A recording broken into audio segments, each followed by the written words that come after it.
Hé, meneer Daan, gaat u ook op reis? Naar bed zul je bedoelen? Nee, we gaan op avontuur met Vincent de Voet. Die ligt al lang in bed.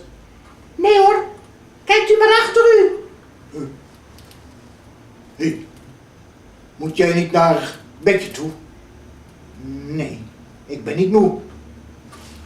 Toch moet je wel naar bedje toe. Nee, ja. Maar meneer Daan, hij kan toch niet slapen zonder slaapmuts? Natuurlijk kan niet slapen zonder slaapmuts. Iedereen onder de dik. Vooruit, schiet op. Jij naar beneden.